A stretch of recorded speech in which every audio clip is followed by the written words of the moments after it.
Happy birthday, Ma!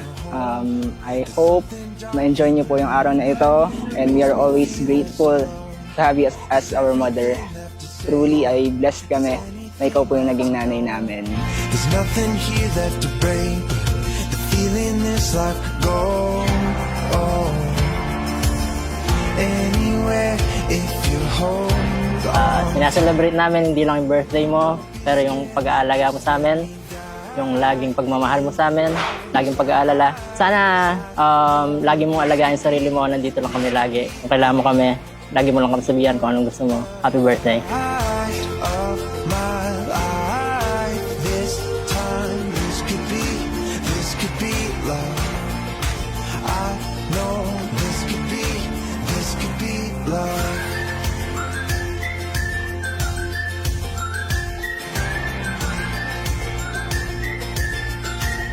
Wish ko mo kaya ka laging nakampat na bayan, Lord, kay aldoldo ning nanumaning gagawan nyo. At di na nakamalagong kalusugan at pag-pray mi lagi na di na nakapang makabang din, Lord. Hello, Ma. Happy 60th birthday. Sana masaya ka. Sana mag-enjoy ka ngayon ng ini. At sulangan din pamilya mo, kumpleto.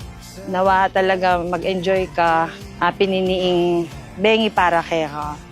Talaguran da ka at dakala salamat kaya ka. Happy birthday again, Ma. Love you. I know this could be love. You're the fight of my life. This time this could be love. Ma, happy birthday. Magpasalamat po kang Lord dahil kingaldong ini, king karagdagang taon na naman na pigkalob na kaya kakimbiemos. Prayer ko mo kaya kadina nakapang makabambye at masika na pamikatawan at ingatan na kaking sablang gagawan mo. Kalaguran da ka, Ma. Let me die. Darling, happy birthday. I'm thankful to God na binigay ka sa akin. Salamat sa mga sakripisyo mo sa aming pamilya.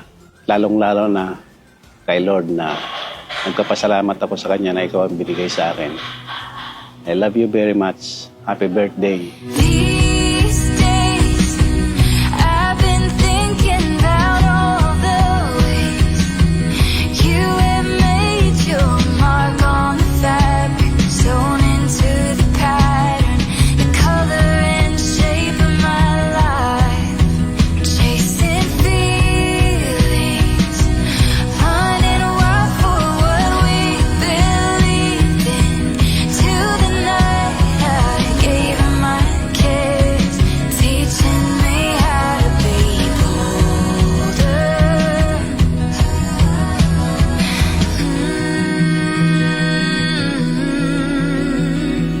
Close my eyes, I still see it, your hands in. Hiling ko pong sabihin sa anak ko, sana marami pa siyang birthday na darating sa kanya. Para yung mga anak niya, makakapiling nila ang anak nila. Matagal silang nakasama. I love you, anak. Over and under we